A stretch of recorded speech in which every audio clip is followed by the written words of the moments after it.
বন্ধুরা, রূপাদি রান্নাঘরের শৈশব থেকে সবাইকে জানাই স্বাগত। আশা করি আপনারা সবাই ভালো আছেন।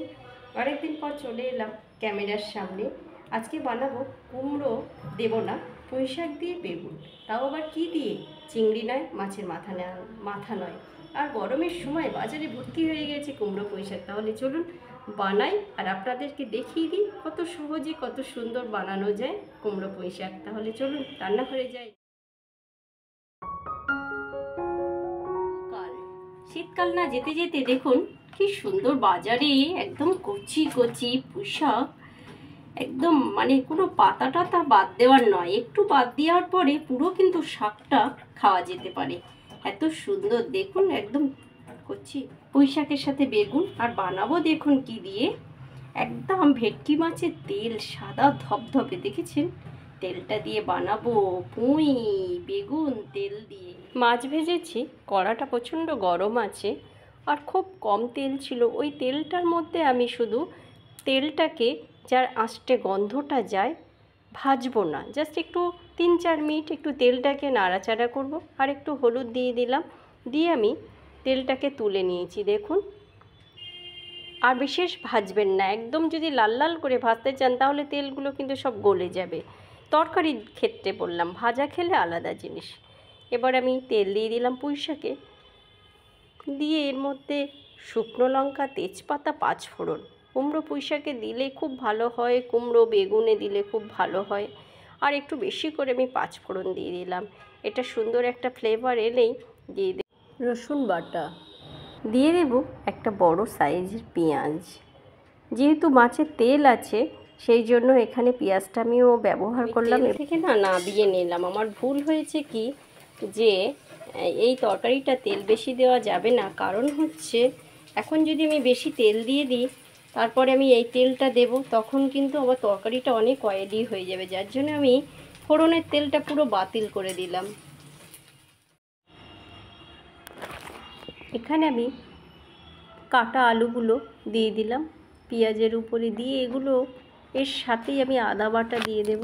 এর সাথে আমি পুঁই শাকের পাতাগুলো বাদ দিয়ে, বেগুন আর পুঁই শাকের পাতাটা বাদ দিয়ে আমি পুঁই শাকগুলো একটু ভেজে নেব এই জায়গাটা, কারণ এগুলো সেদ্ধ হতে একটু দেরি হবে, তাই ভেজে নেব লবণ দিয়ে। এর মধ্যে আমি দিয়ে দিলাম একটি পাকা টমেটো,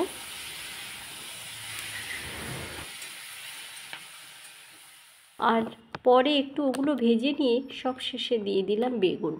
একসাথে দিলে কি আর তাহলে বেগুনগুলো আপনি খুঁজে পাবেন না। এখানে আমার হোমমেড একটি লঙ্কার গুঁড়ো, ধনিয়া, জিরে, গোলমরিচ আর হলুদ, সেই মশলাটা দিয়ে দিলাম। দিয়ে সুন্দর করে মাখিয়ে নিয়ে তারপরে দিয়ে দিলাম পুঁই শাকের পাতাগুলো। এবার একটু মশলাটা মাখিয়ে নেব, ভাপিয়ে নিয়ে মাখিয়ে নিয়ে চলে এলাম। দেখুন কি সুন্দর হয়ে গেছে, এখনই কত সুন্দর কালারফুল আর কত সুন্দর দেখতে হয়েছে।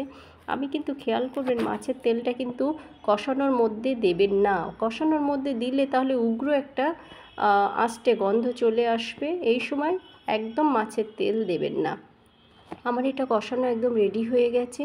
ঠিক শেষে, এবার জল ঢালার ঠিক শেষে আমি মাছের তেলটা দেব, দিয়ে এটাকে একটু মাখিয়ে নেব। মাখিয়ে নিয়েই আমি গরম জল দিয়ে দেব সেদ্ধ হওয়ার জন্য। গরম জল দেবেন, গরম জল দিলে খুব ভালো, কারণ হচ্ছে তাহলে ঠান্ডা জল দিলে অনেক সময় আষ্টে গন্ধ হতে পারে। মাছের তেল অনেকেই পছন্দ করেন না, সেই জন্যে বললাম।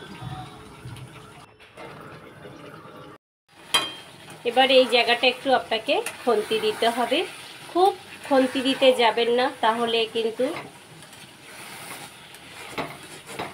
এই যে নিচের দিকে, এই যে জলটা শুকানোর জন্য এমনি করে নিচের দিকে খুন্তিটা, ওপরেরগুলো নিচে চলে যাবে আর জলটাও খুব সুন্দর শুকিয়ে যাবে। শুধু নিচের দিকে খুন্তিটা দেবেন। কত সুন্দর একটা অয়েলি হয়ে গেছে দেখুন, আর কত সুন্দর হয়েছে,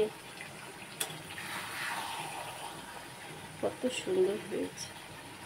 আমার বেগুনগুলো দেখেছেন শেষে দেওয়ার জন্যে কি সুন্দর বেগুনগুলো পিস পিস হয়ে আছে। একদম উল্টাপাল্টা নাড়বেন না, শুধু নিচের দিকে চলে যাবেন। সুন্দর হয়েছে। চটজলদি রেডি করে নিন গরম ভাতটা। আর বাঙালির প্রথম পাতে এরকম একটা যদি চচ্চড়ি পড়ে, তাও আবার পুঁই শাকের বেগুন দিয়ে, তাহলে দুপুরটা কিন্তু দারুণ জমবে। আপনাদের কেমন লাগলো সেটাই জানাবেন। যদি ভালো লাগে কমেন্ট করতে পারেন, কাউকে শেয়ার করতে পারেন, একটি লাইক দিয়ে কমেন্ট করতে পারেন। আর খুব ভালো লাগলে একটি সাবস্ক্রাইব করে রূপাদের রান্নাঘর অ্যান্ড সোশ্যালে থেকে পরবর্তী ভিডিওটা দেখতে পারেন। আর এখনও শেষ হয়নি কুমড়ো পুঁই শাকটা। এখানে ধনিয়া, জিরে, গোলমরিচ আমি একটু শুকনো কলায় ভেজে ছড়িয়ে দিয়ে ঢাকা দিয়ে দিলাম।